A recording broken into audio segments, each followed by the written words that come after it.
ದರ್ಶನ್ ಅವರು ಇನ್ಸಿಡೆಂಟ್ ಆದಾಗಿಂದನೂ ಸಹ ಪ್ರತಿಯೊಂದು ಮನೆಯಲ್ಲೂ ಸಹ ವಿಜಯಲಕ್ಷ್ಮಿ ಅವರು ಅಂತ ಒಂದು ಹೆಣ್ಮಗಳಾಗಿರ್ಬೋದು, ಸೊಸೆ ಆಗಿರ್ಬೋದು ಬೇಕು ಅನ್ನುವಂಥದ್ದು ಕನ್ನಡಿಗರೆಲ್ಲ ಒಂದು ಆಸೆ ಇದೆ.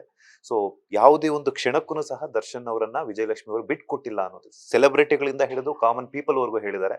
ಸೊ ನಿಮ್ಮ ಹತ್ತಿಗೆ ಬಗ್ಗೆ ಆಗಿರ್ಬೋದು ಅಥವಾ ನಿಮ್ಮ ತೂಗುದೀಪ ಶ್ರೀನಿವಾಸ್ ಅವರ ಒಂದು ಸೊಸೆ ಬಗ್ಗೆ ಆಗಿರ್ಬೋದು, ಏನ್ ಹೇಳಕ್ ಇಷ್ಟಪಡ್ತಾರೆ ಸರ್? ತುಂಬ ಖುಷಿ ಇದೆ ಆ್ಯಕ್ಚುಲಿ. ನಮ್ಮ ಅತ್ತಿಗೆ ವಯಸ್ಸಲ್ಲಿ ನನಗಿಂತ ಚಿಕ್ಕವಳು.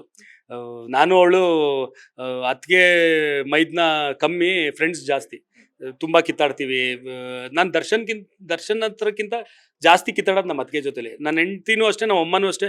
ಬಿಡಪ್ಪ ನಿಮ್ಮಿಬ್ಬರದ್ದು ಗಲಾಟೆ ನಾವು ನೋಡಿ ಬೇಜಾರಾಗೋಗಿದೆ ಅಂತ. ಅಂದರೆ ಇವಾಗ ಕಿತ್ತಾಡಿರ್ತೀವಿ, ಇನ್ನೊಂದು ಅರ್ಧ ಗಂಟೆಲಿ ಇಬ್ಬರು ತುಂಬ ಚೆನ್ನಾಗಿ ಮಾತಾಡ್ಕೊಂಡು ಕೂತಿರ್ತೀವಿ. ಸೊ ಅವ್ರುಗಳು ಇದ್ರ ವಿಚಾರದ ಬಗ್ಗೆ ತಲೆ ಹಾಕಲ್ಲ. ಆ್ಯಂಡ್ ಒಂದೇನಂದರೆ ಯೂಶಲಿ ಯಾವಾಗಲೂ ಇರುತ್ತೆ, ಏನು ಯಾವುದೇ ಅತ್ತೆಗೆ ಸೊಸೆ ಮೇಲೆ ಏನು ಕಂಪ್ಲೀಟ್ ನಂಬಿಕೆ ಇರಲ್ಲ. ಯಾವತ್ತು ನನ್ನ ಮಗನ ದೂರ ಮಾಡೋಕ್ಕೆ ಬರ್ತಾರೆ, ಸೊಸೆಂದಿರು ಬರ್ತಾರೆ ಅನ್ನೋ ಫೀಲು ತಾಯಂದಿರ್ಗಿರುತ್ತೆ. ಹೆಣ್ತಿರ್ಗೆ ಏನು ಅಂದರೆ, ನೋಡ್ದ ನನ್ನ ಗಂಡನ ಅವ್ರ ಅಮ್ಮ ಏನೇನು ಹೇಳ್ಕೊಟ್ಬಿಟ್ಟು ದೂರ ಮಾಡ್ತಾರೆ ಅನ್ನೋದು. ಸೊ ಇಲ್ಲಿ ಏನು ಅಂದರೆ, ತುಂಬ ದೊಡ್ಡ ಕಾಂಪ್ಲಿಮೆಂಟು ನಮ್ಮ ಅತ್ತಿಗೆಗೆ ಸಿಕ್ಕಿದ್ದು ನಮ್ಮ ಅಮ್ಮನ ಕಡೆಯಿಂದ. ಅಂದರೆ ಬಿಡಪ್ಪ, ನನ್ನ ಸೊಸೆ ನನ್ನ ಮನೆ ಹೆಸರನ್ನ ಕಾಪಾಡ್ಬಿಟ್ಲು, ನನಗೆ ತುಂಬ ಖುಷಿ ಇದೆ. ಇದಕ್ಕಿಂತ ದೊಡ್ಡ ಕಾಂಪ್ಲಿಮೆಂಟ್ ಒಂದು ಸೊಸೆಗೆ ಏನು ಸಿಗುತ್ತೆ ಸರ್? ಅಚೀವ್ಮೆಂಟ್ ಅದು. ಸೊ ಆ ಪದ ಬಂದಿದೆ ಅಂದರೆ ಅವಳು ಆ ಎಫರ್ಟ್ ಹಾಕಿದ್ದಾಳೆ. ಅವಳು ಅಂದ್ಬಿಟ್ಟೆ, ಹಾಕಿದ್ದಾರೆ. ಸೊ ಖುಷಿ ಇದೆ ನನಗೂ. ನಾನು ಲಕ್ಕಿನೇ ಅಂತ ಅತ್ತಿಗೆನ ಪಡೆಯೋದಕ್ಕೆ. ಆ್ಯಂಡ್ ದರ್ಶನ್ನು ತುಂಬ ಲಕ್ಕಿ ಅಂತ ಹೆಂಡ್ತಿನ ಪಡೆಯೋಕ್ಕೆ.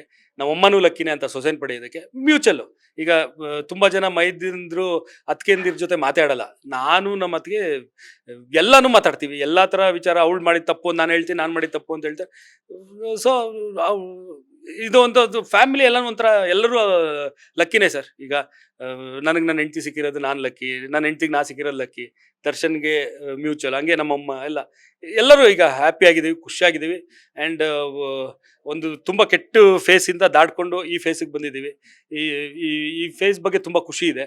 ಆ್ಯಂಡ್ ನಾನು ಕೆಟ್ಟದ್ದು ಬೇಜಾರು ಅವೆಲ್ಲ ಜಾಸ್ತಿ ನೆನ್ಪಿಟ್ಕೊಳ್ಳೋದ. ಸೊ ಅದು ಹಿಂದಕ್ಕೆ ಹೋಗ್ಬಿಡ್ಲಿ ಸರ್ ಅಷ್ಟೇ.